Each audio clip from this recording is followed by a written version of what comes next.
പറമ്പിൽ പണിയെടുത്തിട്ട് ആകെ എന്താ ചെയ്യാ. രാവിലെ ഇറങ്ങിയതാ. ആ 2 ദിവസം കഴിഞ്ഞ് 12-ാം തീയതി ബോംബെ പോവാണ്. അവിടെ കഞ്ഞിയൊക്കെ റെഡിയായോ? വന്നാ വീഡിയോ എടുക്കാമല്ലോ. എന്താ റബ്ബേ വീട്ടിൽ വെച്ചാൽ അങ്ങോട്ട് നോക്കിയാ.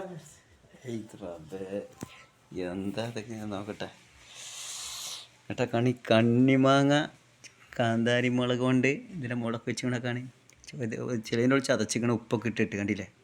ഉപ്പൊക്കെ ഇട്ടിട്ട് ചതച്ച് റെഡിയാക്കിയാണ്. പടച്ചറപ്പം. എന്നിട്ട് ഇതെന്താണാവോ, ഇത് സ്രാവ് പൊരിച്ചത്. ഇനി പറയാനുള്ള എന്താ പറയുക, കഞ്ഞി ആ പറമ്പിൽ പണിയെടുത്ത് വന്നിട്ട് ഒരു കഞ്ഞി കുടിക്കലുണ്ട്. റബ്ബ എന്ത് രസമാണെന്ന് പറയാം പഴയ കാലത്തുള്ളത്. മോളെന്തൊന്നും എടുത്ത കുട്ടികളൊന്നും മിണ്ടനും കൂടില്ല. ഞാൻ കഞ്ഞി കുടിക്കട്ടെ. ഇതൊന്ന് കുടിച്ച് ഇതൊന്ന് അടിക്ക്.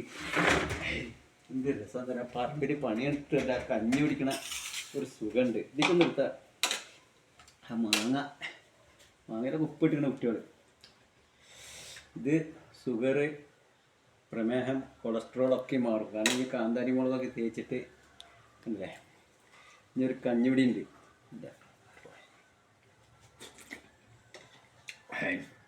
ഒരു മുളക്, എരിവാണ് അഞ്ഞും. ഇതേ ഒരു സുഖം റബ്ബേ. ആ പണ്ടത്തെ കാലത്ത് ഞങ്ങളാ പാടത്തൊക്കെ പഴയ കാലത്ത് കഞ്ഞി കുടിക്കണവർ പറഞ്ഞാണ് ഇങ്ങനെ വിളിച്ചിട്ട്, ഉണ്ണിയെടുത്തിയേ തങ്കെടുത്തിയേ കഞ്ഞി കുടിക്കാൻ വരികയെന്ന് പറഞ്ഞിട്ട്. അപ്പോൾ ആ സമയത്തൊക്കെ ഞാൻ ചെറിയ കുട്ടി, എനിക്ക് ഭയങ്കര ഇഷ്ടമാണ് എല്ലാവരുടെ കൂടെ പണിക്കാരെ കൂടെ കഞ്ഞി കുടിക്കാൻ. ഏതാ മുളക് ഒന്നുകൂടി തേക്കട്ടെ. കാന്താരി മുളക് തേച്ചിട്ട് ഉപ്പ്. ഇതൊരു പുടുത്തുണ്ട്. എന്ത് രസം എന്ന് പറഞ്ഞാൽ പഴയ കാലത്ത് ആ കഞ്ഞി കുടിക്കാൻ.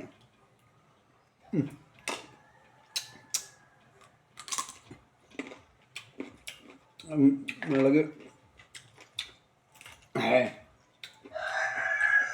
ഇനി വേണമെങ്കിൽ ഉണക്ക സ്രാവ് പൊരിച്ച് ഉച്ചാളാണ്.